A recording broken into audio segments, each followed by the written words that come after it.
Halo, selamat malam semuanya. Bertemu lagi dengan Hipa Valley Talks. Kali ini, malam ini akan berbicara tentang Jungle of the Soul. Judulnya sepertinya misterius sekali, ini tentang apa ya sebenarnya. Tapi sebelum itu, saya mau menyapa teman-teman yang sudah bergabung pada malam hari ini.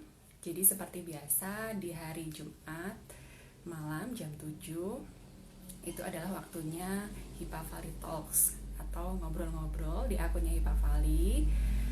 Di ngobrol-ngobrol ini kita seperti biasa mendatangkan teman-teman alumni Vanlit yang punya berbagai macam profesi yang tentu saja menarik untuk kita simak gitu ya, kisah-kisahnya, ceritanya.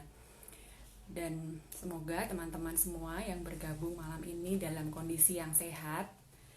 Jadi kalau sekarang doanya sehat-sehat ya, itu tuh benar-benar gak basa-basi ya teman-teman, karena kita berharap semua dalam kondisi yang sehat gitu. Kita tahu sekarang dalam kondisi yang darurat bisa dibilang seperti itu gitu ya. Jadi saya sangat berharap teman-teman semuanya sehat, keluarganya sehat. Oke, jadi malam ini kita akan bersama dengan seorang perempuan, seorang ibu. Dia adalah psikolog klinis, seorang psikolog klinis. Nah, psikolog klinis itu apa? Kemudian profesinya seperti apa? Dan apa hubungannya dengan judul kita malam ini gitu ya, Jungle of the Soul. Itu luar biasa ya sebenarnya, ini seperti judul lagu gitu. Manis sekali, tapi apa sebenarnya yang akan kita bicarakan malam ini? Nah, sebelumnya kita akan undang dulu perempuan yang saya bicarakan tadi. Oke, apakah beliaunya sudah hadir? Sebentar ya. Oke.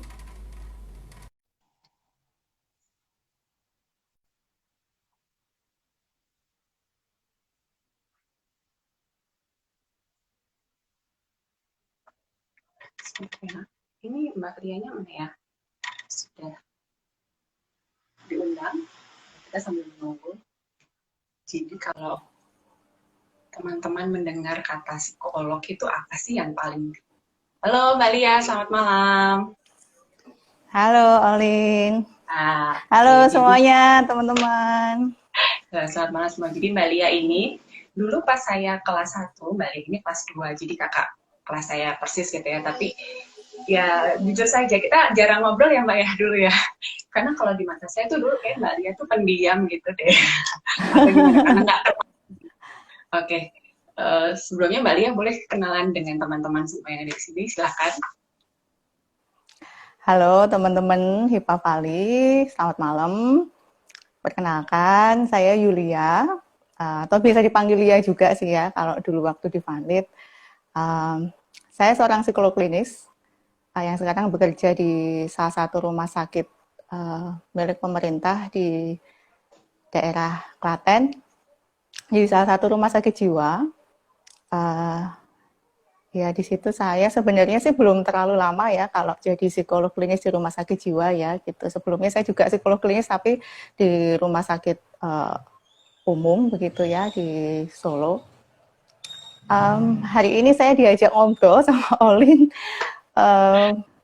berkaitan dengan apa sih psikolog klinis gitu ya. Apa sih mungkin tugas-tugasnya psikolog klinis gitu. Nah, mungkin nanti teman-teman bisa ikut gabung di sini ya kalau tertarik pengen tahu sebenarnya psikolog klinis itu apa gitu ya. Oke, Mungkin itu ya Olin ya. suami berapa, anak berapa, nggak diceritain dulu Mbak. Oh gitu. Suami Biar, masih satu. kebetulan suami juga alumni Vanlit sih ya, angkatan 8. Kalau saya angkatan 9, oke, anak jadi satu masih kelas TK mau naik kelas satu. oke, jadi Mbak Lia ini Pandit angkatan 9 ya teman-teman. Ini kakak-kakak Angkatan angkatan 9 9. sepertinya banyak yang sudah bergabung juga ya, ingin menyimak Mbak Lia di sini. Kemudian suaminya juga saya kenal juga dulu idola waktu di Pandit, wes. Itu angkatan 8 gitu kan, dan saya angkatan 10. Ya, nggak ada yang nanya. Oke. Oke, lanjut aja ya.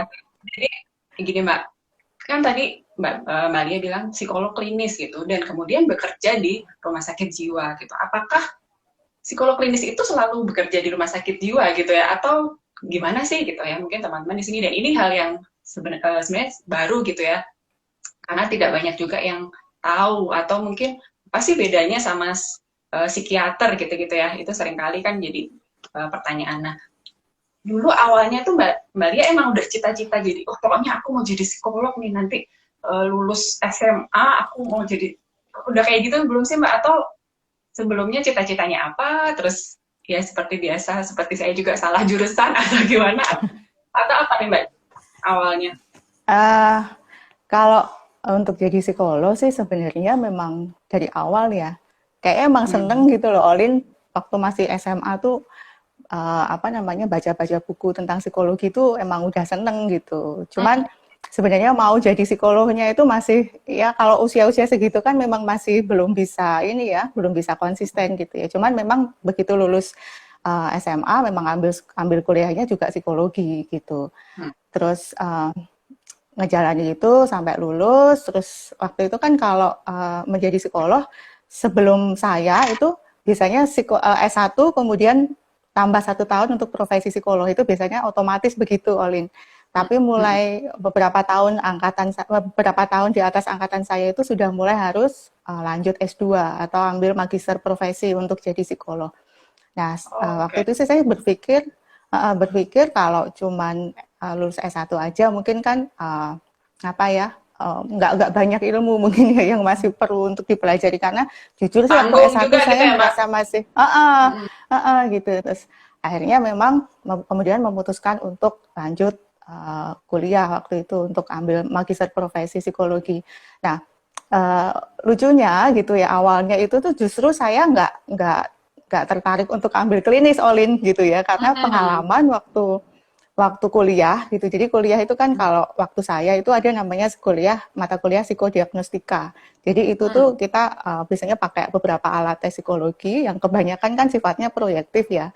Kemudian kita buat laporan yang istilahnya kita buat dinamika psikologi dan menurut saya itu sulit gitu loh, Lin. Hmm. Sulit ya, jadi mendinamikakan dari hasil tes, kemudian dari hasil observasi klien atau pasien, kemudian kita buat laporannya, kemudian untuk bisa membuat potret seseorang atau profil dari seorang klien, nah itu buat saya tuh bukan sesuatu hal yang mudah gitu ya, butuh jam terbang, butuh kepekaan gitu ya, butuh butuh banyak hal yang harus dipelajari gitu dan klinis itu kan harus begitu gitu mau nggak mau setiap hari pekerjaannya pasti akan seperti itu. Jadi begitu saya lulus itu saya mikirnya kalau nanti saya lanjut kuliah saya mau ambilnya PIO gitu, jadi psikologi industri organisasi.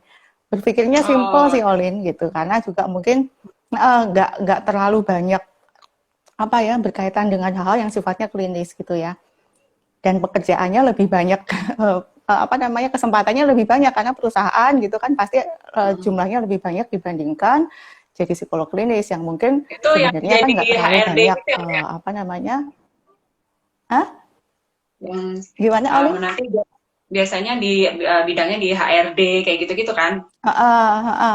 Jadi Oke. awalnya mikirnya itu sampai begitu lulus pun ketika akan ngambil itu sudah pikirannya mau ke situ gitu. Nah uniknya waktu itu begitu saya lulus sampai mau kuliah S2 itu tuh kan ada jeda waktu. Nah, di jeda waktu itu saya ngisi waktunya dengan ikut magang di salah satu rumah sakit dan kebetulan tempatnya ya sekarang jadi tempat saya kerja sekarang. Nah, Oh itu di iya. situ saya magang di situ di klinik tumbuh kembang anak ya waktu itu. Di klinik tumbuh Hmm. kembang anak. Jadi saya di situ melihat bagaimana beberapa anak yang berkebutuhan khusus gitu ya datang untuk di asesmen, datang untuk apa namanya ikut terapi begitu ya, ngelihat progres perkembangan mereka yang bisa dari yang apa namanya sebelumnya nggak bisa ngapain terus jadi bisa ngapain tuh kok seneng gitu loh. Saya kok jadi kayaknya kok saya ya jadi lebih tertarik ke situ gitu. Dan dari situ akhirnya kemudian dari apa namanya pengalaman singkat itu kemudian justru mengubah pemikiran saya untuk ya udah saya kayaknya klinis deh ini gitu. Nah, Dan oke. akhirnya ya sampai sekarang akhirnya. Hmm. Jadi karena sempat apa ya, kayak ada celing gitu ya yang akhirnya aku mau memilih ini gitu ya. Uh, Walaupun sebelumnya merasa bahwa itu tuh kayaknya sesuatu yang sulit gitu, tapi akhirnya ke situ juga gitu ya. Nah, pas ketika udah masuk gitu ya Mbak, pas udah belajar, sesuai nggak sih sama ekspektasinya gitu? Karena tadi kan sudah tahu ya, kayaknya klinis tuh begini, begini, begini. Pas ketika masuk ke situ gimana? Akhirnya ngambil ya jadi magister itu. jadi begitu dijalanin ya mungkin karena sudah apa ya pada akhirnya seneng gitu ya jadi kayak sudah passionnya ke situ begitu ngejalaninnya justru malah lebih enjoy dibandingkan saya dulu waktu kuliah S1 gitu jadi dulu kuliah S1 tuh kalau misalnya dulu diajakin main sama temen untuk waktu kuliah ya yuk main gitu oke aja kalau waktu kuliah S2 udah enggak sih kayaknya eman gitu kalau harus ninggalin kuliah gitu jadi justru lebih Luar biasa. terarahnya tuh waktu di situ gitu. Oke. Nah, terus begitu kalau setelah selesai S2 itu, kemudian gimana sih Mbak prosesnya? Apakah ya seperti Mbak lihat tadi, terus langsung di rumah sakit atau harus di klinik atau gimana sih sebenarnya psikologi klinis itu dia bisa ngapain aja sih atau profesinya tuh apa aja sih sebenarnya gitu? Apa yang dia lakukan? Iya. Ya, mungkin beberapa teman di sini ada yang latar belakangnya psikologi ya, mungkin juga tahu. Kalau klinis itu ya memang ya sebenarnya karena yang dipelajari klinis sebenarnya enggak ya memang itu dibutuhkan di rumah sakit ya. Jadi biasanya kasus-kasus klinis itu kan datangnya ke rumah sakit, tapi juga sebenarnya nggak melulu juga sih gitu. Maksudnya yang klinis itu kemudian harus kerja di rumah sakit. Bahkan saya dulu waktu habis lulus karena yaitu tadi nyari kerjaan klinis tuh nggak segampang kalau kita nyari kerjaan di perusahaan ya. Jadi saya sempat juga kerja di perusahaan gitu ya.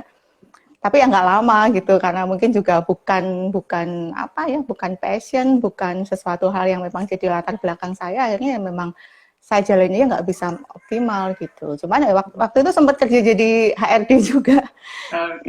Terus kemudian sambil tetap berusaha nyari pekerjaan yang memang sesuai dengan latar belakang keilmuan saya. Jadi coba masukin lamaran ke beberapa rumah sakit. Akhirnya ada salah satu rumah sakit yang manggil saya. Rumah sakit umum sih waktu itu. Jadi saya di situ kerja lumayan lama, jadi kurang lebih 7,5 tahun. Tapi memang kalau waktu itu di sana saya lebih banyak ke anak-anak sih. Jadi di klinik tumbuh kembang anak juga gitu. Terus akhirnya punya kesempatan untuk bisa belajar lebih di RSJ gitu beberapa tahun terakhir ini gitu. Oke, jadi sebenarnya nggak hanya di rumah sakit jiwa seperti yang sekarang Mbak Lia di sana gitu ya. Jadi memang awalnya malah tadi di klinik tumbuh kembang anak dan kebetulan itu yang bikin tadi jatuh cinta sama psikologi klinis kan sebenarnya kan ya. Karena ngelihat anak-anak dan sebagainya. Oke, jadi nah terus ceritanya pas ketika akhirnya masuk jadi di RSJ gitu ya, udah kerja nih di RSJ itu punya bayangan nggak sih Mbak atau ini sesuatu yang baru dan kok kayak gini ya gitu atau gimana rasanya atau mungkin sudah sebelumnya udah kayak cari tahu dulu mungkin riset kalau di RSJ yang dihadapi seperti ini atau gimana? Ya mungkin karena sudah lama nggak ini ya, maksudnya lamanya kan lebih ke anak-anak gitu, terus tiba-tiba sekarang harus bekerja di rumah sakit jiwa dengan pasien-pasien dengan kasus-kasus psikotik gitu kan, ya memang banyak belajar lagi ya, harus recall ilmu lagi, baca-baca kasus-kasus atau diagnosa berkaitan dengan pasien-pasien jiwa gitu. Cuman ketika ngejalaninnya sih sebenarnya juga nggak jauh beda sih Olin gitu ya. Cuman mungkin butuh lebih banyak untuk supaya ngasah kepekaan kita berkaitan dengan kondisi-kondisi pasien dengan masalah kejiwaan begitu. Tapi kalau secara pekerjaan sih sebenarnya nggak terlalu jauh beda sih gitu. Hampir sama yang dilakukan. Oke.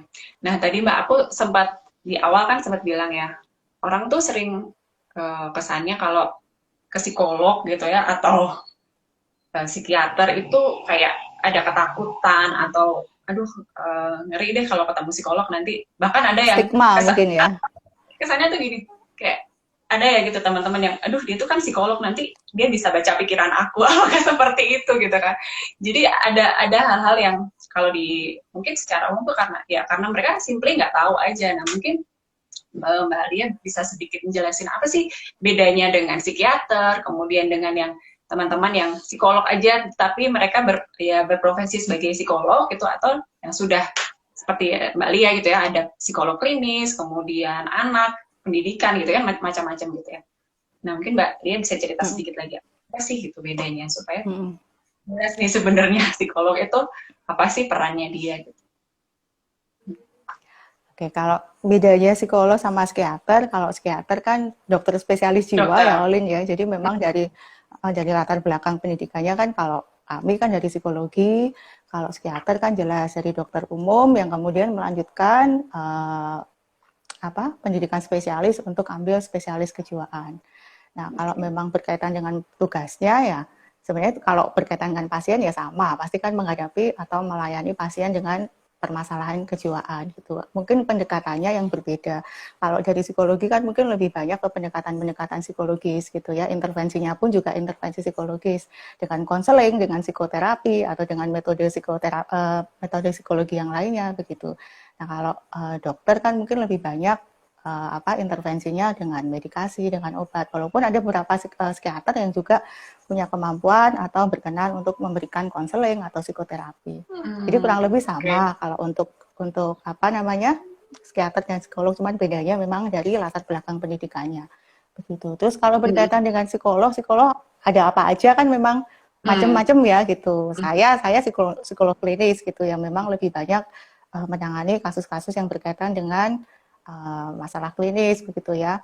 Nah, ada juga psikolog yang tadi saya sebutkan yang dulu jadi cita-cita saya awalnya ya, jadi psikolog industri organisasi. Jadi memang itu biasanya lebih banyak bekerja di perusahaan gitu ya, entah jadi HRD atau jadi hal-hal berkaitan dengan perusahaan ya, dari rekrutmen atau apa begitu. Ada juga psikolog pendidikan gitu yang fokus sama bagaimana membangun pendidikan yang baik, membuat kurikulum pendidikan gitu ya. Ada psikolog sosial, ada psikolog banyak sih sebenarnya banyak ya. gitu Jadi ya. jadi kan banyak orang gitu. mungkin hanya tahu psikolog gitu. Jadi belum tentu ketika kita misalnya mau ngomong tadi ya misalnya tentang pendidikan yang nggak bisa sama yang psikolog klinis gitu karena mereka punya bidang yang masing-masing gitu ya. Jadi ini keahlian gitu ya Mbak ya. Kalau tadi psikiater betul. tuh psikiater kan dia secara medis. Nah, kalau ini tuh secara psikologi yang mungkin ya tadi konseling seperti itu ya, metodenya berbeda gitu-gitu ya. Ini karena teman-teman alumni Vanet ini banyak juga ya yang psikolog gitu ya. Oh, banyak, banyak. Banyak yang profesinya juga psikolog. Oke. Nah, sekarang kita mau bicara tentang yang RSJ ini ya. Karena ya tadi ada sedikit kayak stigma atau apa. Tapi sebelumnya gitu ya, teman-teman yang di sini yang sudah menyimak nih, ada kakak-kakak psikolog juga, ini sepertinya banyak ya yang sudah bergabung di sini. Silahkan kalau ada yang mau bertanya, bisa tuliskan di kolom Q&A gitu ya, ada di sebelah komen, mungkin bisa sambil mau tanya-tanya sama Mbak Lia, boleh, silahkan yang berkaitan dengan psikologi secara umum, atau mungkin psikolog klinis profesinya Mbak Lia, itu kalau ada nih, mungkin adik-adik gitu ya Mbak Lia yang udah mulai tertarik nih, kayaknya aku mau ngambil ini nanti kuliahnya psikologi gitu misalnya, mungkin juga bisa tanya-tanya gitu. Nah, oke. Kita lanjut ya. Jadi kalau tadi kalau RSJ gitu, RSJ itu kan selama ini kesannya tuh kalau dulu sebutannya kan orang gila gitu ya Mbak ya. Kalau sekarang ada orang dengan gangguan jiwa gitu ya, sudah lebih diperhalus gitu. Sepertinya karena stigmanya tuh ya kalau orang kalau rumah sakit jiwa ya udah pasti dia mungkin terganggu jiwanya atau gimana. Jadi kayak kita misalnya punya keluhan atau apa yang mungkin secara psikis gitu ya, itu orang cenderungnya enggan gitu ya datang ke psikiater atau ke psikolog bahkan gitu, karena ya nanti takut nanti gimana gitu kan. Nah, sebenarnya apa sih rumah sakit jiwa itu, apa sih Mbak sebenarnya, dan tujuannya apa, dan apa sih yang ada di sana itu sebenarnya seperti apa? Mungkin Mbak Ria bisa kasih gambaran. Kalau rumah sakit jiwa ya memang sebenarnya memang rumah sakit yang dikhususkan untuk masalah kejiwaan ya. Jadi problem-problem yang berkaitan dengan kejiwaan itu mulai dari sebenarnya sih nggak harus yang selalu psikotik ya, yang schizofren gitu ya, yang gangguan jiwa berat itu juga nggak selalu harus yang seperti itu, walaupun memang apa namanya dominansinya memang seperti itu. Tapi bisa juga kan kami juga melayani masalah-masalah psikologi yang umum gitu, kayak kecemasan, kayak misalnya apa trauma atau hal yang lain, atau juga bisa sebenarnya kalau untuk datang ke psikolog tuh nggak melulu apa namanya harus bermasalah secara psikologi loh ya gitu. Mungkin beberapa teman psikolog di sini yang juga ikut gabung ini juga tahu ya kalau datang ke psikolog bisa juga kok untuk assessment berkaitan dengan intelijensi, kesiapan sekolah, minat bakat begitu ya. Jadi sebenarnya banyak gitu. Cuman mungkin karena tempatnya rumah sakit jiwa itu seolah-olah kalau sudah masuk situ tuh kesannya pasti bermasalah secara kejiwaan begitu. Nah, tapi sekarang sih kesini sebenarnya sudah banyak orang yang sudah mulai teredukasi Sudah sih mulai Olin, jadi nggak jadi sudah mulai paham bahwa datang ke rumah sakit jiwa itu tidak selalu saya bermasalah dengan kejiwaan saya, atau kemudian ketika saya datang terus jadi kemudian nanti orang-orang pandangannya jadi negatif terhadap saya gitu. Kayaknya sih sudah mulai enggak ya, walaupun memang masih ada gitu. Jadi kadang ada yang nanya gitu kan, yang japri gitu, bisa nggak ketemu tapi nggak di rumah sakit jiwa deh gitu, ketemu di tempat yang lain mau konsultasi, karena ya saya tanya kenapa ya, karena malu gitu ya, nggak enak dilihat sama tetangga atau mungkin kenalan begitu. Ya masih ada sih, cuman itu sih persentasenya sekarang sudah mulai berkurang sih Olin gitu. Jadi udah kesini juga persepsi tentang rumah sakit jiwa itu sendiri juga sebenarnya sudah cukup membaik lah ya dibandingkan dengan dulu gitu, karena ya karena nggak tahu aja sebenarnya gitu, karena nggak paham gitu. Oke. Nah, kalau tadi ini seperti ini ya rumah sakit jiwa. Nah, apa sih yang Mbak Lia dilakukan di sana? Itu Mbak Lia itu sebagai apa dan melakukan apa gitu ya? Menangani apa, dan apakah juga bekerja sama dengan ya itu pasti ya gitu, maksudnya ada psikiater juga kan di situ. Nah, kemudian gimana sih prosesnya gitu, penanganannya gitu dan lain sebagainya? Sebagai Ya, apa kalau gitu? saya kalau kerja psikolog di rumah sakit jiwa, kalau saya dirawat jalan juga rawat inap gitu ya. Kalau dirawat jalan di polipsikologi itu ya memang melayani pasien-pasien rawat jalan. Jadi kayak tadi saya sampaikan gitu.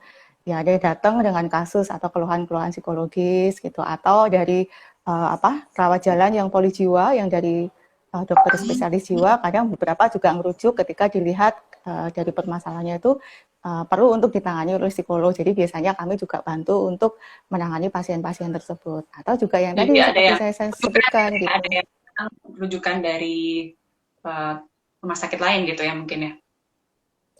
Rumah sakit ada sih gitu, tapi yang dari dalam misalnya yang periksa ke poli jiwa, yang ketemu sama psikiater itu biasanya beberapa kan nggak selalu harus sama psikiater aja gitu, beberapa mungkin perlu sentuhannya psikolog gitu, jadi biasanya dari mereka biasanya akan kirim untuk rujuk untuk konsul ke psikolog gitu. Nah selain itu juga yaitu yang datang konseling atau minta psikoterapi berkaitan dengan kasus psikologi juga, selain itu juga ngelayanin tes intelijensi ya, tes intelijensi untuk anak dewasa gitu ya, tes minat bakat, rekrutmen karyawan juga gitu ya. Ya banyak yang kami lakukan di rawat jalan begitu. Nah selain di rawat jalan gitu, kami juga menangani pasien di rawat inap. Nah kalau rawat inap itu kan kalau pasien pasti penanggung jawabnya itu kan pasti psikiater gitu. Nah nanti dari psikiater biasanya kan minta untuk dilakukan atau dilakukan asesmen untuk pasien-pasien yang dirawat gitu ya, yang dirawat oleh mereka. Nah, kami melakukan asesmen beberapa aspek yang kami lihat gitu ya untuk pasien-pasien itu. Jadi kayak aspek kognitifnya seperti apa, kemudian aspek emosinya, sosialnya itu kita lakukan asesmen. Karena harapannya ketika di dalam rumah sakit gitu ya, pasien-pasien yang rawat inap ini sambil diberikan medikasi, diberikan pengobatan, jadi mereka juga kita lihat atau kita potret profilnya seperti apa gitu ya dari masing-masing itu, apakah memang ada yang misalnya punya bakat tertentu gitu ya, atau misalnya secara kemampuan kognitif dia nih bagus nih gitu ya, dia nggak ada masalah, IQ-nya tinggi gitu ya, tapi mungkin perlu untuk diarahkan di aspek apanya nih gitu, atau apa namanya, dia ternyata punya keahlian tertentu nih, punya keterampilan tertentu, kita bisa arahkan. Jadi ketika pasien itu dirawat di rumah sakit jiwa, itu mereka nggak cuma tidur di kamar, terus apa namanya, minum obat, habis itu enggak, tapi juga diisi dengan kegiatan. Nah, jadi di rumah sakit jiwa itu ada yang namanya instalasi rehabilitasi psikososial. Kayak di semua rumah sakit jiwa ada ya gitu. Nah, itu di situ tuh banyak instruktur yang mempunyai tugas untuk membantu beberapa pasien yang apa namanya, yang dirasa mampu ya dan bisa untuk diarahkan, itu diberikan bekal keterampilan Olin gitu. Jadi banyak kegiatan, banyak keterampilan. Jadi kayak diajarin batik gitu ya, diajarin bikin kaos shibori gitu ya, diajarin bikin sesuatu, masak, jahit, seperti itu. Harapannya ketika pasien ini nanti sembuh gitu ya, atau boleh pulang, itu nanti dia punya bekal tertentu gitu. Jadi ketika nanti harapannya tuh kan nggak cuma sembuh secara oke, dia sudah nggak keluar halusinasi, dia sudah baik begitu ya, kondisinya udah stabil, tapi juga ketika setelah itu tuh dia mau ngapain, itu dia punya sesuatu yang bisa dilakukan gitu. Jadi biasanya kita harapannya pasien-pasien itu kan biasanya kalau kan kebanyakan sebenarnya pasien di rumah sakit jiwa yang kami rawat itu kebanyakan pasien BPJS. Jadi biasanya untuk rawat inapnya itu sampai kurang lebih 3 minggu lah, Olin. Itu kan cukup lama ya, waktu 3 minggu. Jadi di sela-sela waktu itu, dalam waktu perawatan itu, mereka diberikan kegiatan atau keterampilan-keterampilan yang harapannya bisa untuk bekal mereka. Dan setelah itu sebenarnya ketika mereka sudah lulus gitu ya, sudah keluar dari rawat inap, terus mereka kan biasanya tetap masih rutin ya untuk kontrol, itu biasanya juga ada kegiatan namanya daycare. Nah, daycare itu juga difasilitasi sebenarnya juga oleh BPJS untuk misalnya dia punya keahlian, dia waktu kemarin di dalam rumah sakit itu dia bisa jahit gitu ya. Akhirnya ya udah nanti dilakukan assessment ulang lagi, kemudian nanti diberi kayak keterampilannya. Jadi bisa seminggu 2 kali, seminggu sekali gitu ya, untuk datang ke situ untuk diberikan bekal keterampilan lagi sampai benar-benar dia mahir untuk misalnya jadi seorang penjahit gitu. Ya itu kurang lebih seperti pelatihan. Itu sih. Jadi kayak pelatihan gitu ya, Mbak ya? Gitu. Ini sesuatu yang mungkin baru nih untuk teman-teman ya, karena kita selama ini kan kalau kayak di film-film gitu ya, maksudnya di LSJ itu ya orang-orang yang ada di situ ya udah cuman mungkin diem aja atau nggak ngapa-ngapain gitu ya.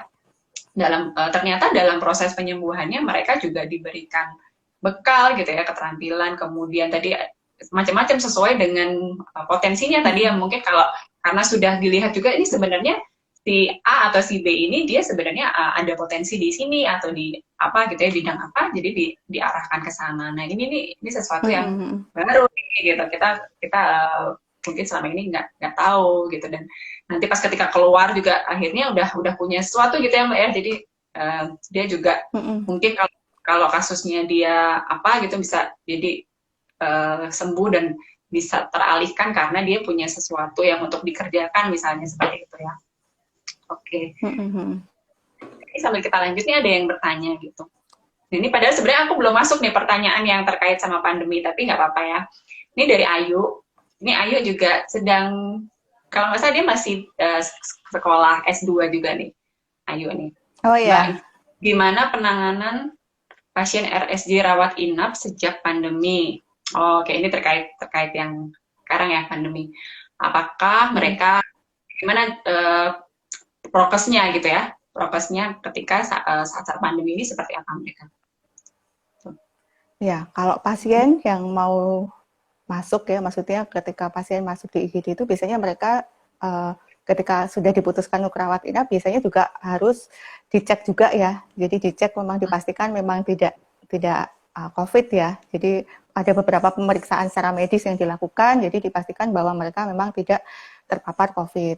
Baru memang setelah memang dipastikan sudah aman, ya mereka kemudian boleh untuk rawat inap begitu. Nah, prokesnya bagaimana? Ya memang kalau dibandingkan dulu sebelum pandemi ya pasti sekarang lebih ketat ya gitu. Masker pasti gitu ya, mereka tetap dikasih masker walaupun kadang-kadang juga harus selalu diingatkan ya gitu. Kadang banyak alasan apa namanya sumpek apa gitu ya, nggak selalu bisa konsisten, tapi mereka tetap sebisa mungkin tetap dipakaikan, disuruh untuk menggunakan masker. Begitu juga apa namanya kayak jarak begitu ya, dengan ketika kegiatan juga dibatasin, kemudian juga ketika kegiatan pun juga yang biasanya dulu banyak di dalam ruangan, juga sekarang kegiatan biasanya dilakukannya di luar ruangan. Terus dari kami juga pastinya pakai APD juga ya ketika ketemu mereka ya, pakai APD juga walaupun gimana? Ya, jadi Tetap prokes gitu, APD gitu ya, maksudnya tetap pakai APD dan sebagainya. Oke. Pakai APD ya, pakai APD yang sebisa mungkin memang itu bisa untuk melindungi kita ya. Memang APD-nya sih bukan APD yang ini ya, APD-nya level 2 sih kalau yang kami pakai gitu selama ini. Oke. Thank you nih Ayu, sudah terjawab ya. Jadi tetap bagaimanapun caranya kita menerapkan prokes juga, karena apalagi sekarang pandemi gitu ya, dan kasusnya juga sedang tinggi gitu ya Mbak ya. Kalau misalnya ada kayak pasien baru masuk kayak gitu, jadi prosedurnya juga mungkin lebih ketat gitu dibandingkan dengan yang sebelumnya. Nah ini tadi sebenarnya aku mau masuk ke pertanyaan pandemi.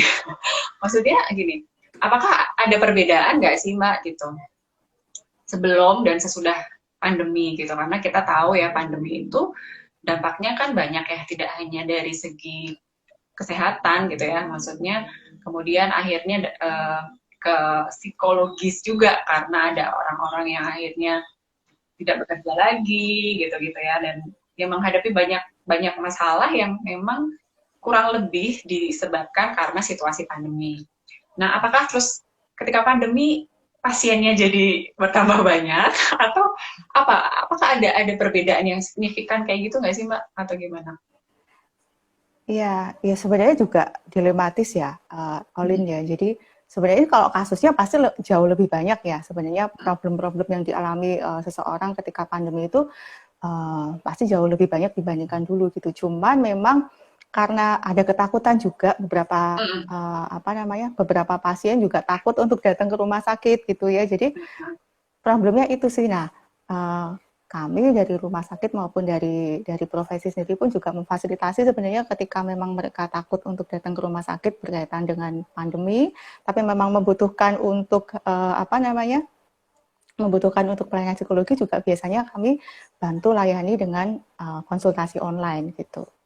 Oke. Jadi kalau selama pandemi ini memang banyak ya teman-teman, maksudnya lembaga psikologi juga dan teman-teman yang profesinya psikolog tuh mereka punya layanan untuk online ya, karena memang tidak memungkinkan misalnya untuk tatap muka gitu ya. Jadi sebenarnya jumlahnya yang punya masalah ini sebenarnya lebih banyak dibandingkan dengan yang mereka yang memang datang untuk konsultasi atau datang ke rumah sakit gitu ya Mbak ya, karena ada ketakutan tadi. Oke. Jadi memang kalau dihitung sih memang secara kedatangan pasien dibandingkan dulu sebelum pandemi ya memang turun banyak, Olin gitu. Oh gitu. Gak bisa dipungkiri sih itu. Iya, karena ya itu mungkin kasusnya banyak, cuman karena ada ketakutan untuk datang gitu ya. Walaupun ketika datang pun juga kita layani dengan prokes juga gitu. Cuman ya itu mungkin karena rasa takut juga untuk datang ke rumah sakit ya, bukan karena rumah sakit jiwa yang tadi kita bahas sebelumnya, tapi karena takut karena kondisi pandeminya gitu. Ya dalam secara umum gitu ya. Secara umum ya orang memang jangan ini dulu gitu, kalau kecuali memang punya keluhan yang berat gitu ya mungkin ya Mbak, yang memang dia tidak bisa menangani gitu, akhirnya ya nggak mau nih harus datang ke rumah sakit gitu ya misalnya. Jadi kalau secara jumlah justru turun gitu.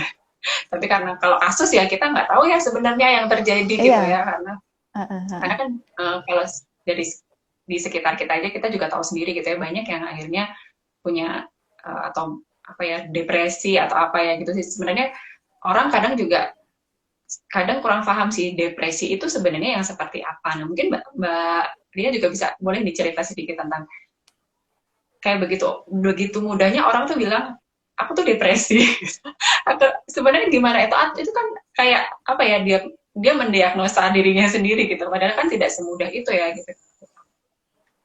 gitu Mbak. Apa sih depresi? Mungkin kalau mungkin secara umumnya aja ya Olin ya. Jadi Depresi itu kan kondisi psikologis ketika kita menghadapi suatu permasalahan atau suatu peristiwa yang membuat kita kemudian secara psikologis itu tidak mampu untuk mengatasi itu, yang pada akhirnya kemudian membuat kita jadi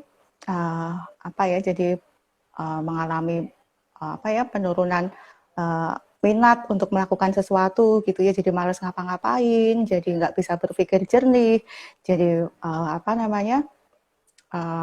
sedih, murung begitu ya, nggak mau ketemu sama orang begitu. Jadi ya kurang lebihnya sih seperti itu sih kalau depresi gitu. Cuman apakah itu depresi atau tidak gitu ya, bukan berarti terus ketika kita males mandi, kita males ngapa-ngapain, enggak nih aku lagi depresi, enggak juga gitu. Itu harus dilihat juga kan berapa lama itu terjadi, kemudian penyebabnya karena apa yang melatar belakangi gitu. Jadi ya kurang lebih seperti itu sih. Iya, mungkin karena kayak ya orang bilang ya misalnya aku stres gitu ya. Stresnya masing-masing orang tuh kadang kan juga beda gitu ya. Mereka bagaimana menghadapi tekanan kayak gitu-gitu. Kemudian akhirnya ada pada kesimpulan bahwa aku depresi, dan itu mesti memang ya harus ini ya datang ke psikolog gitu ya, baru bisa oh iya benar Iya, gitu untuk kan. dipastikan apakah memang benar sih depresi atau enggak Atau gitu ya ya. hanya males aja sebenarnya dia, males ngapa-ngapain.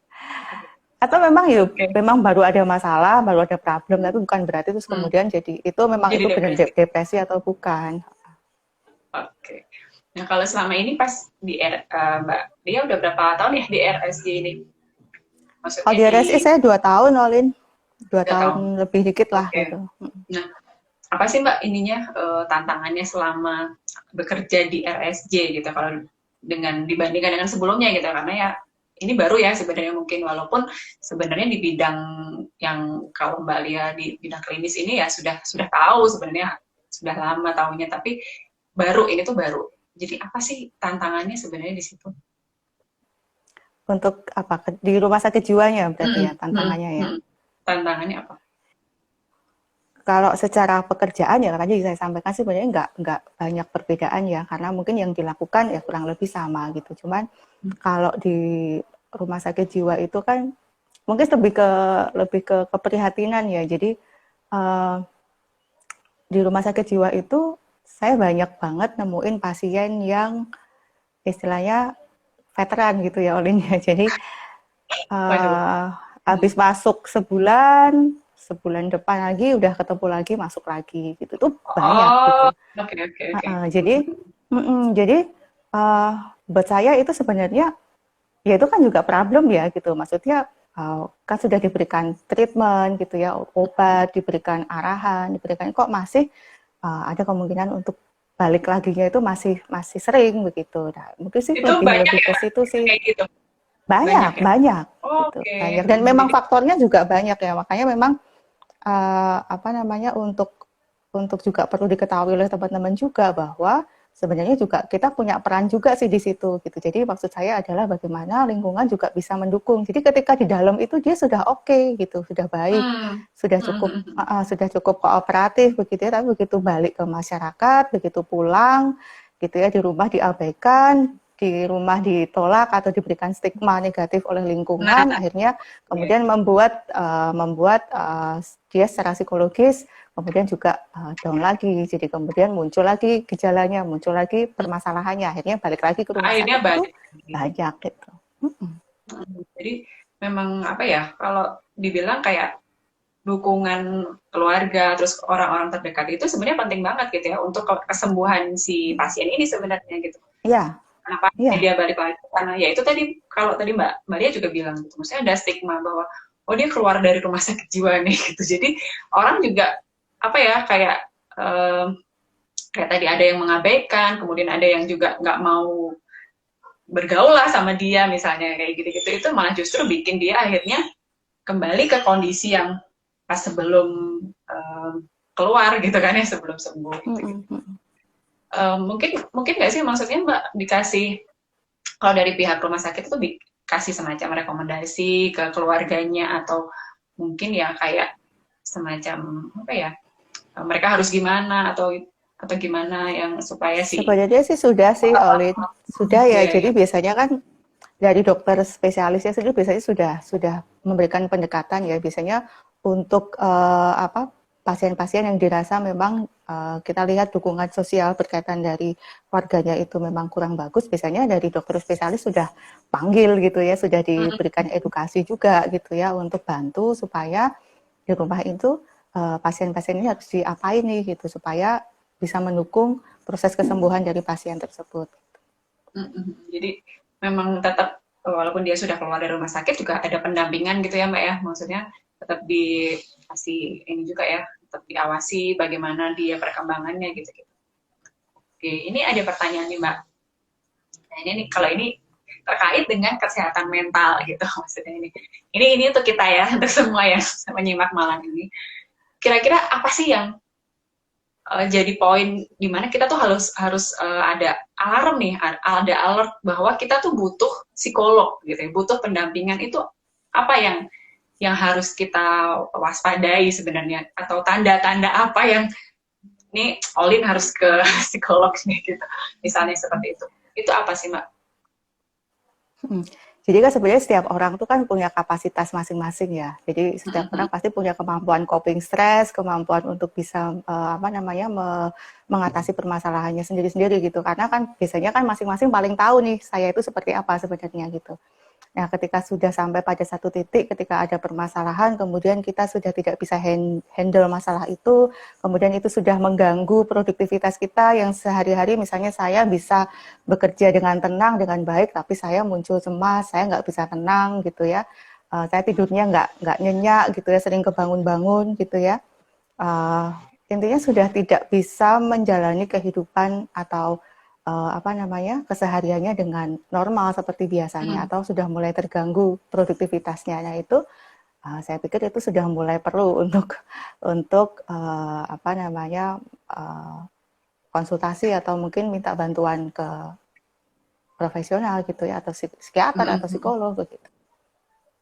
Oke, jadi sebenarnya kita sendiri yang tahu ya gitu kapan kondisi di mana kita tuh udah merasa ini tuh udah nggak wajar nih sebenarnya, kondisi-kondisi yang kayaknya aku udah sangat terganggu, misalnya kayak tadi rutinitas, kemudian aktivitasnya gitu ya Mbak ya. Jadi kalau kita merasa perlu ya sudah datang aja gitu ya, atau cari bantuan kan sebenarnya seperti itu. Oke.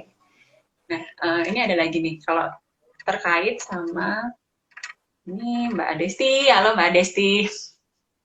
Nih setuju nggak sih kalau istilah kesehatan mental atau mental health yang sekarang itu dipakai gitu, justru membuat kita itu kayak menyepelekan isu tersebut gitu, atau dianggap kayak apa ya, sesuatu yang jadi obrolan aja gitu, apa-apa tuh diklaim sebagai mental illness atau mental health, jadi kayak kata-kata yang apa sih ini, kayak sesuatu yang sepele.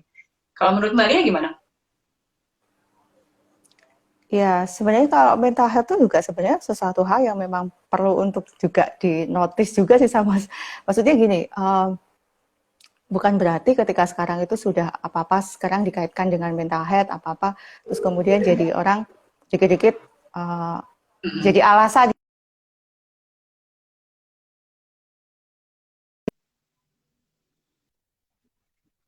Masyarakat sudah mulai sadar, mulai paham bahwa itu memang sesuatu yang perlu untuk mulai diperhatikan gitu loh. Jadi bukan berarti ketika dia bermasalah secara psikologis itu terus kemudian paling cuman caper, paling cuman ya kan biasanya kan begitu ya gitu. Jadi saya pikir nggak apa-apa, orang mengenali problem yang ada dalam dirinya itu saya pikir nggak apa-apa gitu. Yang penting adalah tahu harus bagaimana gitu. Oh iya memang misalnya saya bipolar gitu. Ketika saya mengalami itu saya harus bagaimana gitu. Nah, lingkungan atau orang lain di sekitarnya juga saya pikir perlu untuk mendukung itu sih gitu. Ya, yang penting memang dalam kapasitas yang positif sih saya pikir nggak masalah sih. Jadi memang itu gitu. Kadang penggunaan istilah gitu, kalau kayak misalnya kita sekarang kan apa-apa udah deh jangan baper gitu, misalnya kayak seolah-olah tuh kita nggak boleh menjadi sensitif atau perasa, bahwa padahal ya sebenarnya memang aku baper gitu sebenarnya. Jadi kayak kalau mungkin pertanyaan tadi Mbak Adesi lebih ke istilah lebih ke istilah justru. Gitu. Justru banyak orang yang sekarang sudah mulai berani untuk speak up gitu ya, bahwa saya dengan ini gitu. Itu juga selain untuk membuat orang-orang tersebut merasa memang kemudian orang lain bisa paham kondisinya juga Diterima membuat ya. orang lain yang mengalami hal yang sama pun juga berani untuk melakukan itu, bahwa itu bukan sesuatu hal yang tabu ya, atau yang harus ditutup-tutupin begitu. Tapi ya nggak apa-apa gitu ketika orang lain harus tahu. Yang penting ketika kita melakukan itu tuh memang punya tujuan yang positif begitu. Oke, jadi nggak apa-apa ya sebenarnya kasih tahu ke orang bahwa oke, aku tuh memang punya keluhan gitu di kesehatan mentalku, misalnya kayak tadi aku juga denger gitu, misalnya teman-temanku ada yang iya aku tuh ternyata bipolar misalnya seperti itu. Nah itu juga bisa jadi sebenarnya secara positif ngasih tahu juga ke orang-orang supaya mereka juga aware terhadap kesehatan mentalnya gitu ya Mbak ya. Ya jangan-jangan kan mungkin lingkungan nggak tahu bipolar apa sih gitu. Nah mungkin dengan ada orang yang cerita, ada orang yang oh ternyata itu juga saya alami gitu. Nah itu kan juga jadi membantu orang lain juga untuk saya harus melakukan apa nih, ternyata saya juga mengalami hal yang sama gitu. Oke, jadi nggak apa-apa ya tadi. Kayaknya cukup terjawab ya Mbak Desti. Ini mungkin Mbak Desti juga sambil temu kangen gitu ya. Ini kakak angkatan 9, halo, selamat malam. Jadi ada yang nggak disebut nanti baper Mas Andika, tolong ya. Oke, jadi memang banyak sekali sekarang istilah-istilah juga yang itu bisa jadi trigger untuk kita gitu ya Mbak Lia ya. Maksudnya, oh aku ternyata selama ini nggak tahu nih ada gejala-gejala yang aku alami itu ternyata mirip dengan yang dia alami juga. Jangan-jangan aku apakah seperti itu. Nah itu juga akhirnya kan jadi ada kesadaran untuk mungkin aku butuh bantuan psikolog nih gitu. Jadi apa ya memang kita ya kayak kita pengen merasa sakit lalu ke dokter gitu ya Mbak Lia. Jadi kita sendiri yang sebenarnya tahu gitu, dan dukungan orang-orang di sekitar itu sebenarnya penting juga supaya juga apa ya, kamu kayaknya ini deh gitu, misalnya kamu butuh bantuan atau apa, itu mungkin juga dukungan seperti itu kan penting gitu ya Mbak Lia. Oke, ini ada yang mau tanya lagi nggak sebelum lanjut? Oke, banyak teman-teman yang psikolog juga ya.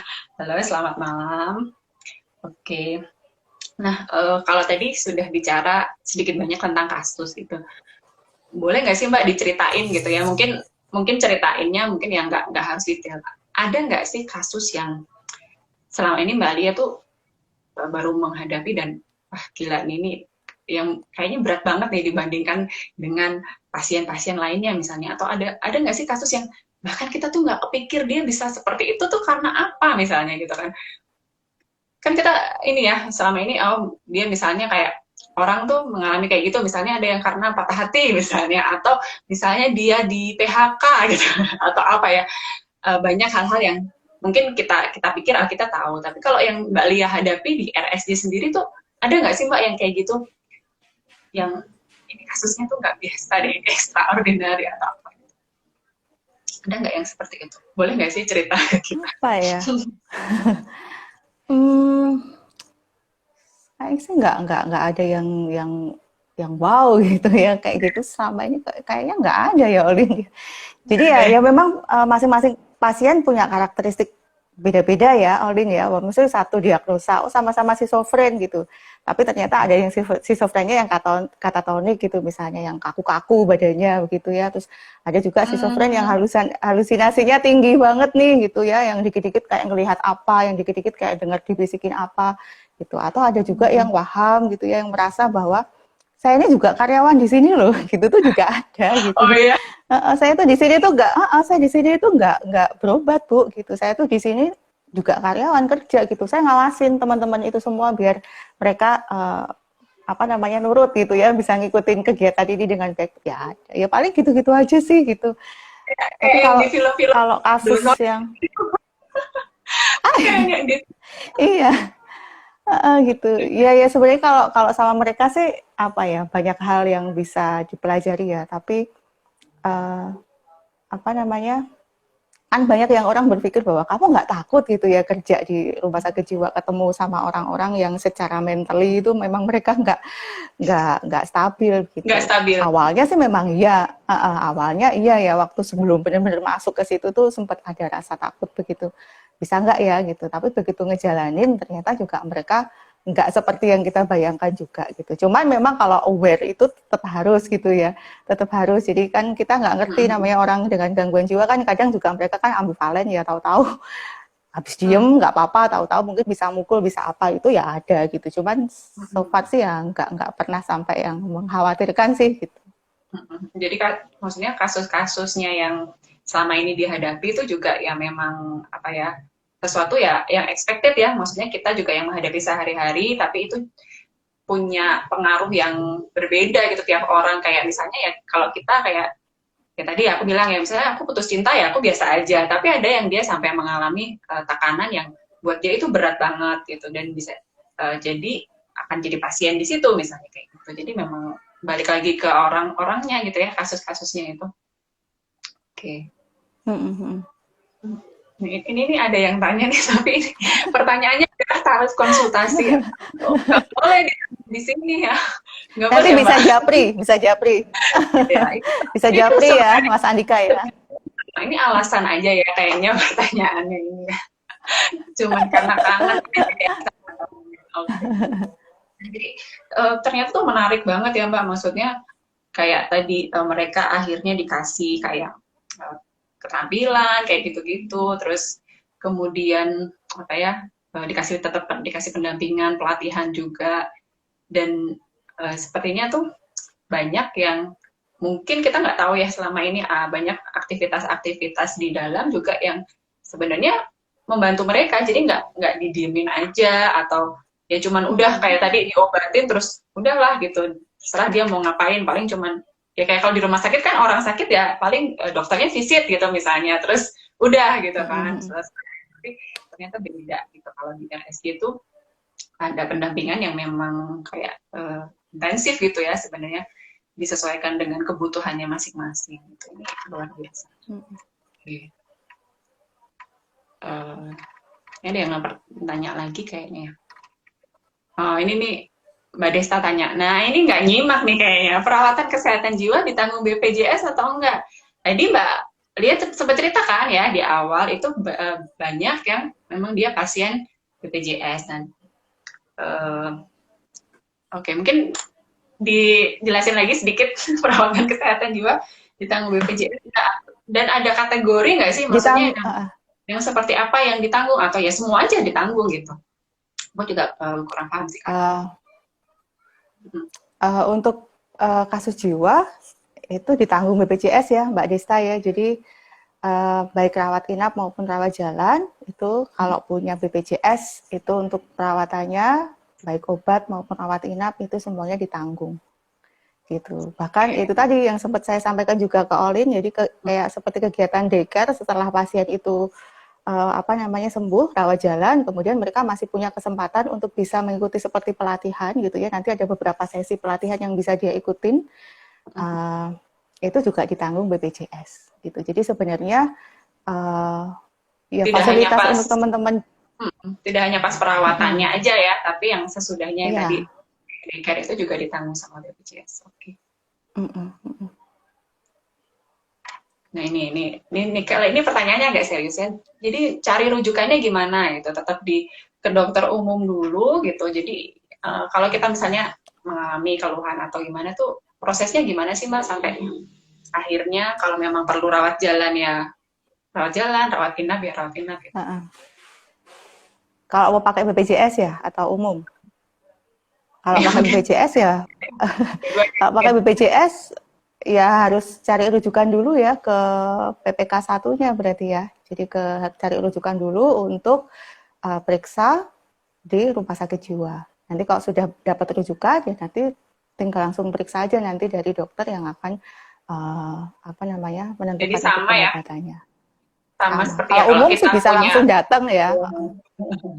Kalau kita punya keluhan gitu ya sama sih sebenarnya ininya. Oke. BPJS baik.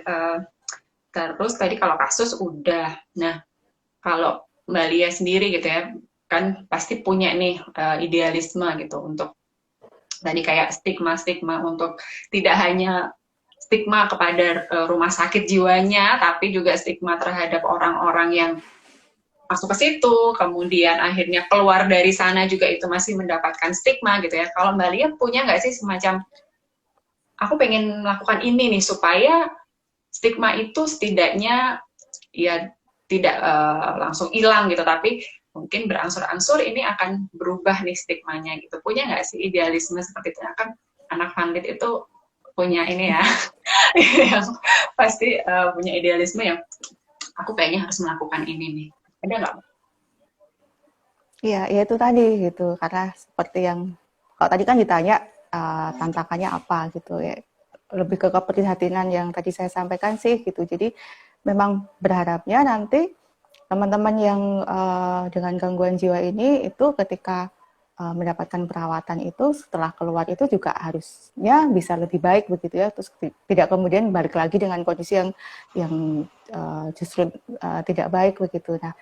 Nah, untuk bisa seperti itu kan memang butuh yang tadi saya sampaikan, butuh dukungan, butuh support dari lingkungan gitu, dari orang-orang terdekat, dari tetangga, dari teman begitu ya. Jadi mungkin saya sih sering ya gitu kalau misalnya ada orang-orang, maksudnya yang memang pas punya kesempatan untuk menyampaikan itu ke lingkungan atau ke teman-teman ketika memang ada saudara, ada teman yang memang mengalami gangguan jiwa gitu ya, yang memang kita kenal ya sebaiknya memang didukung gitu ya, dirangkul, diterima begitu ya, dibantu untuk supaya dia bisa menjalani kehidupannya bisa lebih baik gitu ya. Jadi tidak kemudian selalu nempel bahwa dia adalah pasien dengan gangguan jiwa atau pernah mengalami gangguan jiwa begitu, supaya nanti ketika memang dia nanti melanjutkan aktivitasnya, melanjutkan pekerjaan-pekerjaannya itu sudah tidak terbebani dengan hal-hal semacam itu gitu. Dan mungkin kayak tadi kalau di rumah sakit jiwa itu kan memang untuk pembiayaan segala macam kan juga bisa di-cover dengan BPJS. Jadi kalau mungkin teman-teman di lingkungannya itu memang ada yang kok kayaknya orang ini butuh ya untuk dibantu secara apa namanya untuk pengobatannya, misalnya perlu untuk dibawa ke rumah sakit ya minta tolong untuk dibantu, diarahkan gitu. Karena kalau untuk pembiayaan segala macam kan sudah bisa di-cover ya dengan BPJS. Jadi mungkin lebih harapan saya lebih itu sih, jadi orang lebih punya perhatian, lebih punya awareness sama orang-orang yang mengalami gangguan jiwa. Jadi jangan kemudian ketika di lingkungan kita ada seperti itu terus ya udah itu kan bukan urusan saya gitu. Sebaiknya sih kalau kayak gitu ya mulai lebih inilah, lebih peduli lah gitu. Harapan saya sih paling itu sih Olin. Jadi ya orang dengan gangguan jiwa itu bukan orang-orang yang Harus kita jauhi gitu-gitu ya. yang jadi orang dengan apa namanya kondisi dipinggirkan atau disingkirkan begitu ya. Oke, jadi penting banget untuk apa ya, kita sendiri juga memberikan kayak ini loh, stigma ini tuh sebenarnya nggak tepat, dan kita juga ngasih tahu gitu ya, apalagi Mbak Lia memang sebagai seorang yang punya pengetahuan untuk itu, jadi ngasih tahu juga ke orang-orang gitu, maksudnya bagaimana supaya stigma ini juga mungkin perlahan-lahan gitu akan hilang gitu ya, atau memudar. Oke, jadi penting banget ya dukungan keluarga tuh memang dalam segala hal gitu ya Mbak ya, itu dukungan itu penting banget. Oke. Ini ada pertanyaan dari Mbak Riri. Halo Mbak Riri, selamat malam. Mbak Lia, jadi keluarga yang anggota keluarganya itu sakit jiwa gitu ya, atau dia adalah ODGJ itu kan capek gitu ya. ODGJ itu kan jadi kebalik. Oke. Anggota keluarganya sakit jiwa itu capek, kemudian capek ngurus si anggota yang sakit ini. Nah, ada hal-hal nggak sih, ada saran apa yang perlu dilakukan oleh mereka supaya ya kalau capek ya udah pasti ya gitu. Maksudnya apa yang harus dilakukan gitu sebenarnya. Karena mereka kan yang ngurusin gitu ya, setelah mungkin atau keluar dari rumah sakit jiwa juga mereka yang harus mendampingi dan lain sebagainya. Oke. Ya memang sebenarnya sih kalau orang diberikan diberikan kepercayaan untuk merawat anggota keluarganya dengan gangguan jiwa kan berarti memang mungkin dirasa juga bisa mampu ya, gitu ya. maksudnya memang mampu Hmm, begitu ya. hmm. Ya memang tidak bisa dipungkiri juga sih banyak kok gitu kok anggota keluarga yang juga kadang curhat ke kami gitu ya, capek gitu ya, sudah bingung harus gimana gitu ya, sudah dibawa berobat rutin, tapi kok perilakunya masih seperti itu gitu ya, masih selalu muncul itu banyak gitu ya. Ya memang uh, yang jelas sih memang harus paham ya kondisi. Soalnya yang saya temui itu banyak yang nggak paham sebenarnya. Jadi ketika Hmm. mereka itu apa namanya uh, merawat anggota keluarganya yang mengalami gangguan jiwa, tapi mereka nggak paham sebenarnya problemnya apa sih gitu, yang membuat Hmm. membuat anggota keluarganya itu kemudian kok nggak bisa istilahnya bisa stabil kondisinya itu kenapa ya itu tuh banyak sekali yang nggak paham gitu. Jadi biasanya mereka punya ekspektasi yang lebih terhadap saya harus Yes. seperti ini. Jadi biasanya mereka berharap ketika sudah sembuh atau sudah pulang dari rumah sakit itu ya sudah kamu dituntut untuk sama dengan orang lain atau anggota Kayak keluarga yang lain tuh. asumsinya ya udah normal aja kayak biasa lagi gitu ya. Kalau udah sembuh ya udah. Padahal ada Ya faktor-faktor padahal kan yang ya mungkin jadi saya pemicu ya, pemicu buat dia gitu ya Mbak ya. Jadi memang biasanya sih saya sampaikan kalau memang perlu untuk mengenali, memahami kondisinya bahwa memang apapun itu ya berbeda kondisinya gitu ya. Tidak bisa kemudian kita harus menuntut sama dengan yang lainnya. Nah, penerimaan itu dulu yang harus dilakukan Dimiliki. oleh ya sama caregiver dari pasien itu. Jadi ketika mereka sudah bisa berdamai dengan kondisi itu, saya pikir biasanya akan lebih bisa apa namanya Lebih bisa menerima, lebih bisa enjoy gitu ya, lebih bisa enjoy gitu. Tapi menikmati gitu ketika ya. itu tuh masih ya mau gimana lagi kan nggak bisa terus kemudian kita salahin keadaan atau gimana gitu. Cuman memang ya tadi harus paham kondisinya, harus mulai berdamai dengan apa namanya dengan kondisi bahwa iya memang Kondisi. saya diberikan tugas untuk merawat seseorang dengan gangguan jiwa dan memang kondisinya berbeda dan saya harus paham nih gitu problemnya apa sebenarnya gitu. Nah kalau sudah seperti itu sih Oke. biasanya mereka nggak akan terlalu kesulitan gitu ya, atau nggak terlalu stres sendiri begitu menghadapi apa namanya anggota keluarganya tersebut gitu. Oke. Jadi memang penerimaan gitu ya, pertama-tama yang harus dilakukan ya menerima dulu bahwa kondisinya seperti itu, dan ya kayak tadi juga harus waspada dengan apa yang bisa memicu untuk dia akhirnya bisa sakit lagi gitu ya, bisa dibilang kayak gitu ya Mbak ya. Harus aware juga. Oke, ini ada pertanyaan lagi.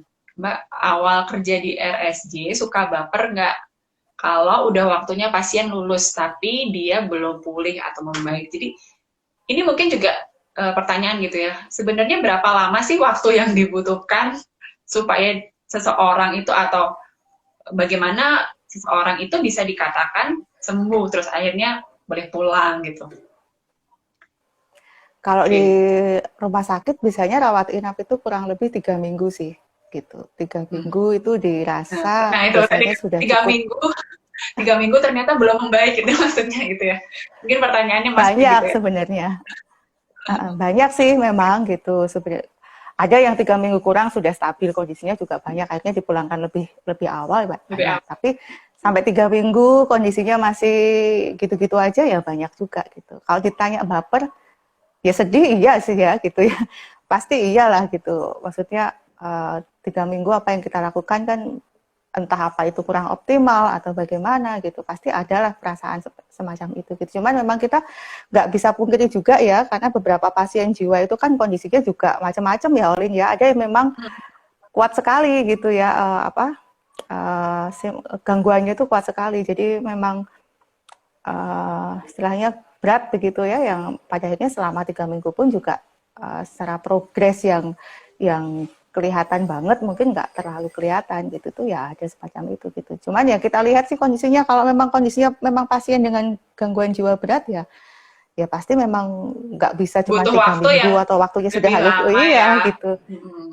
Tapi kalau kita lihat sebenarnya pasiennya cukup cukup kooperatif, cukup bisa memungkinkan untuk bisa bisa sembuh dalam jangka waktu yang sudah ditentukan, tapi kok belum, itu ya itu yang sebenarnya jadi keprihatinannya lebih ke yang seperti itu sih gitu.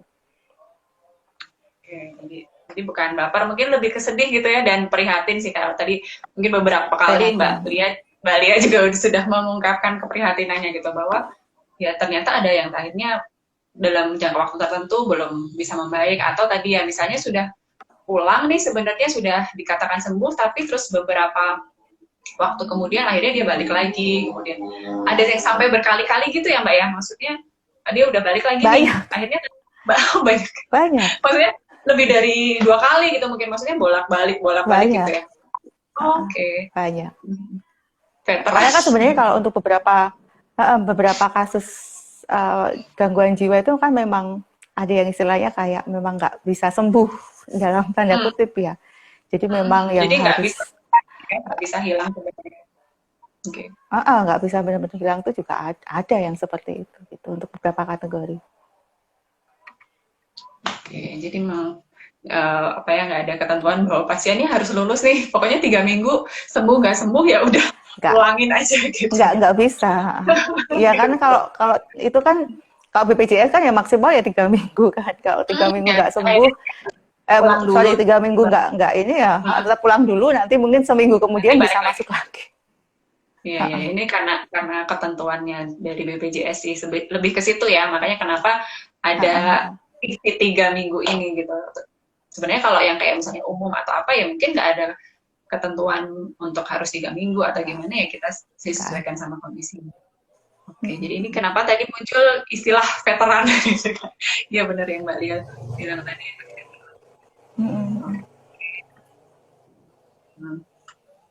Mungkin itu sih ya Mbak Lia. Ini tidak terasa kita sudah 1 jam ngobrol teman-teman. Mungkin ada yang masih ingin bertanya gitu, atau ternyata jadi psikolog klinis tuh menarik ya gitu ya, maksudnya ternyata kalau tadi Mbak Lia bilang juga asik loh ternyata sebenarnya di RSJ gitu ya, walaupun asik kok.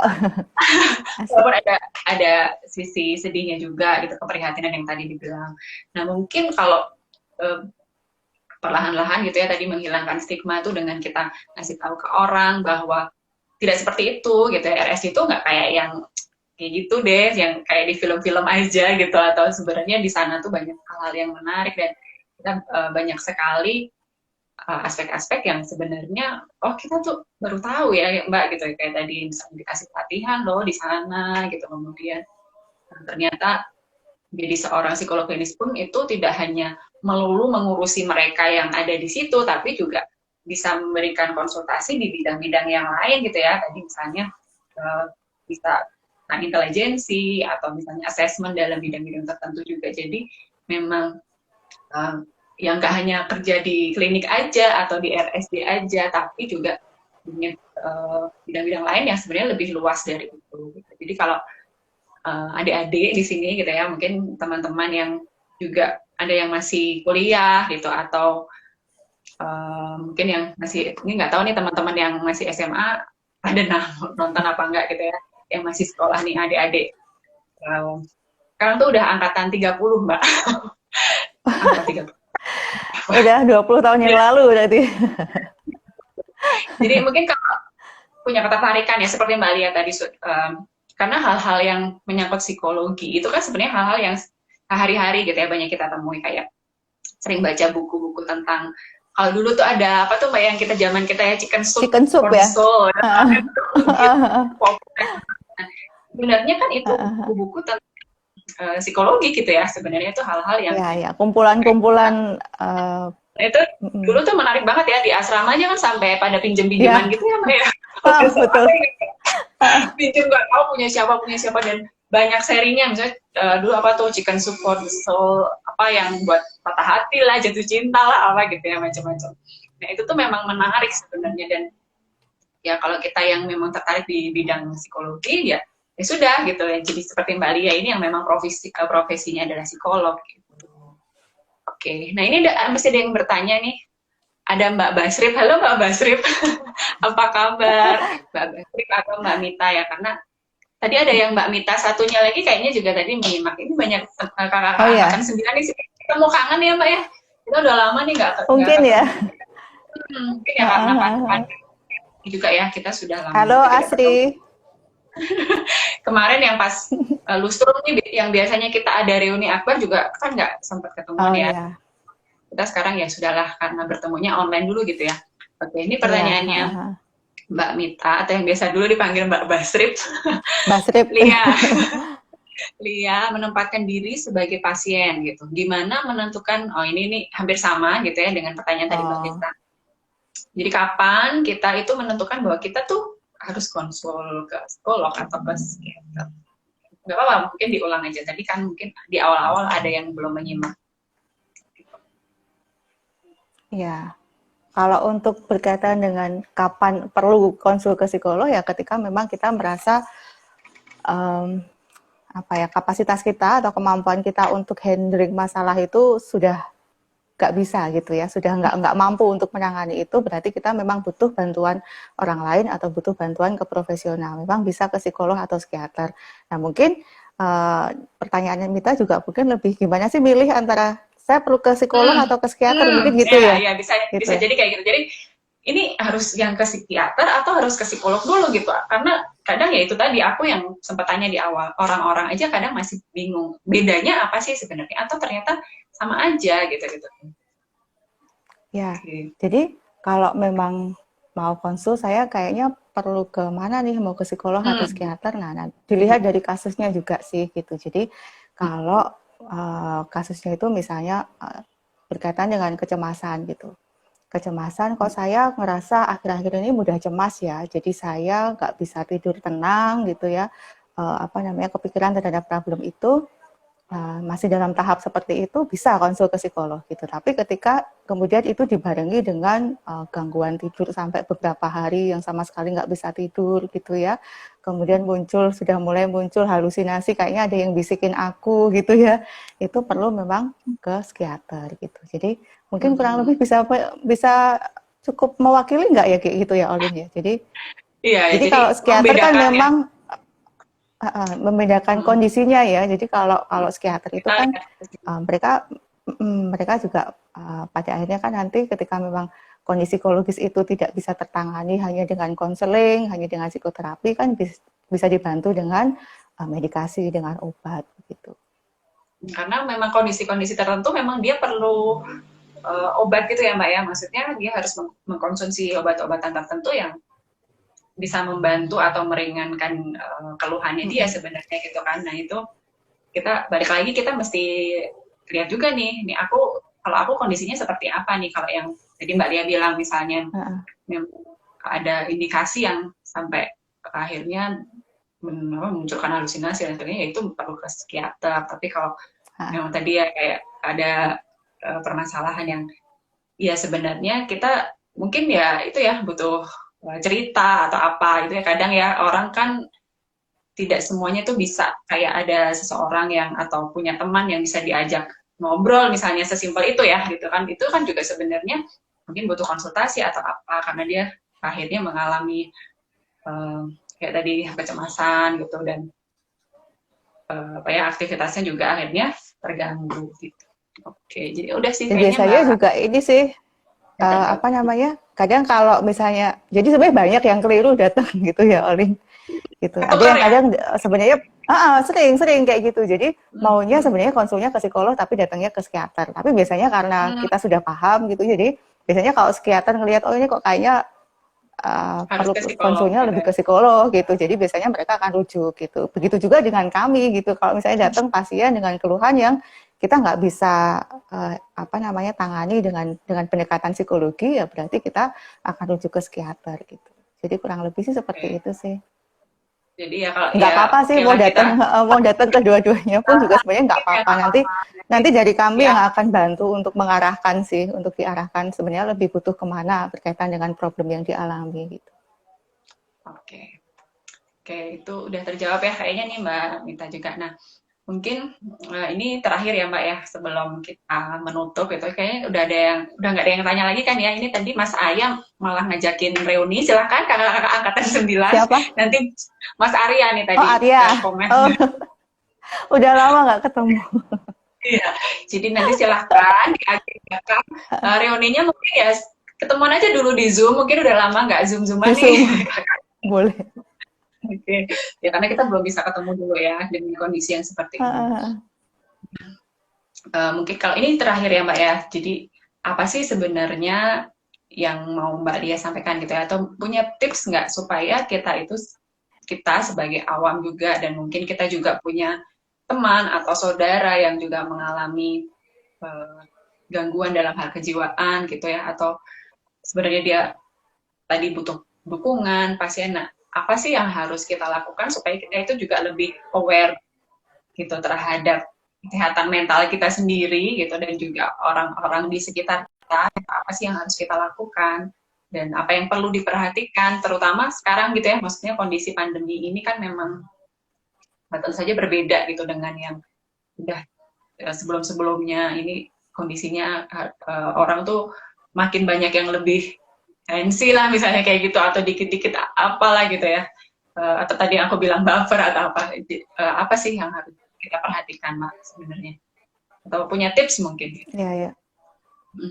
Ya memang sekarang yang perlu kita lakukan adalah kita perlu untuk masing-masing tuh mengenali diri kita sendiri masing-masing gitu. Jadi paham sebenarnya yang saya itu seperti apa sih tipenya gitu. Ketika saya menghadapi problem itu saya sampai sejauh mana saya bisa mengatasi problem yang saya alami gitu. Nah, ketika memang dirasa tidak mampu, tidak sanggup, ya kita nggak ada salahnya kok, bukan sesuatu hal yang tabu juga untuk minta bantuan ke teman atau sekedar untuk share atau sekedar untuk berbagi gitu. Tapi kalau memang dirasa itu masih belum cukup untuk bisa mengatasi problem kita, ya nggak apa-apa gitu. Juga nggak salah juga kalau harus datang ke psikolog, psikiater begitu. Saya pikir sih ya itu sih. Jadi memang sekarang kita dengan kondisi semacam ini ya kita perlu berdamai juga dengan kondisi juga ya, bahwa banyak hal yang mungkin kita nggak bisa kontrol gitu ya, yang membuat kita jadi jadi kepikiran, jadi ngerasa nggak tenang gitu ya. Pandemi nggak selesai-selesai itu kan sesuatu hal yang nggak kita bisa kontrol gitu, tapi paling tidak kita bisa fokus sama diri kita sendiri dulu, seperti apa sih sebenarnya yang terjadi dalam diri kita itu seperti apa, dan sejauh mana kita mampu untuk melewati itu semua gitu. Oke, jadi penting ya mengenali diri sendiri dulu gitu, karena kadang ya banyak sekali yang sebenarnya dia nggak kenal dirinya gitu ya. Misalnya sesimpel hal-hal apa sih yang sebenarnya bikin aku emosi gitu misalnya, sesimpel itu, atau yang memicu misalnya kondisi tertentu yang itu bikin jadi tekanan berat ke kita misalnya. Itu kan kita kalau kita sudah kenal tentu saja akan lebih mudah gitu kita gimana caranya gitu, kayak tadi Mbak Lia bilang coping stressnya gitu masing-masing orang kan beda gitu ya, kayak misalnya kalau aku makan itu misalnya atau apa gitu, tapi di orang lain tuh coping stressnya apa. Nah, pengenalan terhadap diri itu sebenarnya juga penting. Nah, selain itu tadi ketika menghadapi kondisi seperti ini gitu ya, kita juga mesti mengelola ekspektasi gitu nggak sih Mbak Lia? Maksudnya ya kita punya harapan-harapan gitu, punya bahwa kondisinya akan membaik dan kayaknya capek banget nih pandeminya nggak selesai-selesai. Nah itu sebenarnya ekspektasi juga kan, gimana kita bisa mengelola ekspektasi bahwa kita harus menerima keadaan nih memang seperti ini gitu, misalnya nggak bisa ketemu misalnya ya itu ya Mbak ya, maksudnya sesimpel itu ya, nggak bisa ketemu sama orang. Karena kalau aku dulu tuh awal-awal karena terbiasa ketemu orang gitu ya, pas ketika pandemi aduh harus di rumah, aduh gitu ya, itu sempat sih kalau aku sempat harus yang sama sekali nggak ketemu orang dan bekerja di rumah, itu sesuatu yang aduh ini kayaknya berat banget ya gitu. Nah seperti itu sih, tapi ya adaptasi ya mungkin nanti kita sudah makin bisa untuk beradaptasi. Kita udah 2 tahun mengalami itu, kita baik-baik aja loh gitu, bisa bekerja dari rumah, kemudian nggak. Iya sebenarnya sih, sebenarnya kan masing-masing punya kemampuan untuk melewati itu ya, cuman prosesnya untuk bisa melewati itu yang masing-masing orang beda-beda ya, gitu ya. Ada memang harus struggle benar-benar untuk bisa sampai pada titik saat ini gitu. Ada yang ya sudah enjoy ngejalanin itu juga banyak. Gitu. Jadi memang balik lagi ke orangnya ya. Ada. Gitu. Nah makanya dengan kondisi yang bermacam-macam itu, ketika kita sudah bisa mengenali diri kita sendiri kan, kita bisa ukur nih sejauh mana kita bisa atau mampu melewati itu, kemudian sejauh mana kita memang butuh orang lain atau butuh bantuan untuk kita bisa melewati problem atau melewati masa-masa sekarang yang nggak gampang ini gitu. Oke. Duh, makasih banget nih, menarik banget ya teman-teman. Ternyata kesehatan jiwa itu sesuai dengan judulnya itu kayak sesuatu yang selama ini tuh misterius gitu ya. Kita kayak masuk ke rimba belantara untuk yang kita sendiri, kadang kita tidak paham sama diri kita sendiri. Tapi kalau tadi Mbak Lia bahwa ya pentingnya pengenalan diri, kemudian bagaimana kita berdamai dengan situasi gitu, dan uh, ya semoga kita juga nggak hanya sehat secara fisik tapi juga secara mental gitu ya Mbak ya. Jadi semoga teman-teman yang Ya, ada di sini juga semua tuh aware kalau memang kayak tadi Mbak Lia bilang ya, oke kita memang sudah merasa ini tuh bukan sesuatu yang wajar lagi, kita butuh bantuan ya, jangan segan-segan untuk bilang gitu, jangan segan-segan untuk minta bantuan, karena teman-teman Vanlit sendiri gitu ya, yang psikolog itu banyak gitu, dan ada perhimpunannya gitu, semacam itu, ada perhimpunan, jadi bisa juga, karena kemarin pas pandemi ini, setelah pandemi kan juga ada konseling online ya gitu ya Mbak ya. Teman-teman dari psikologi ini mereka juga memberikan konseling ke teman-teman yang memang membutuhkan seperti itu. Jadi jangan segan untuk nanti bertanya atau sekedar mungkin dia butuh aku pengen konsultasi nih Mbak gitu. Mungkin nanti bisa kami bisa arahkan nanti juga. bisa. Heeh. Kayak gitu sih. Mungkin itu aja Mbak. Terima kasih malam ini sudah memberikan banyak sekali ke kita gitu ya. Semoga nanti ada kesempatan lagi kita bisa ngobrol-ngobrol lagi nanti. Terima kasih juga teman-teman yang sudah hadir, teman-teman, terutama kakak-kakak angkatan 9 yang sepertinya kangen-kangenan ya. Jadi nanti boleh dilanjutkan, silahkan dilanjutkan di Zoom gitu ya, atau di grupnya gitu. Terima kasih untuk semua yang sudah hadir, dan udah ya Mbak ya, mungkin itu dulu sih. Ada yang mau ditambahin nggak Mbak Lia? Enggak sih ya, semoga sih apa yang tadi kita obrolin ya itu bisa paling enggak kalau misalnya nggak tahu itu jadi tahu gitu ya, jadi punya manfaat gitu ya, harapannya juga semuanya bisa paham apa sih sebenarnya gitu ya, rumah sakit jiwa itu seperti apa gitu, orang dengan gangguan jiwa itu seperti apa, jadi manfaat aja deh Ya, gitu. setidaknya. Oke, semoga bermanfaat ya. Oke, terima kasih Uh-uh. Mbak Lia. Selamat malam Sama-sama semuanya. Olin, Lagi di selamat Bapak. malam. Terima kasih.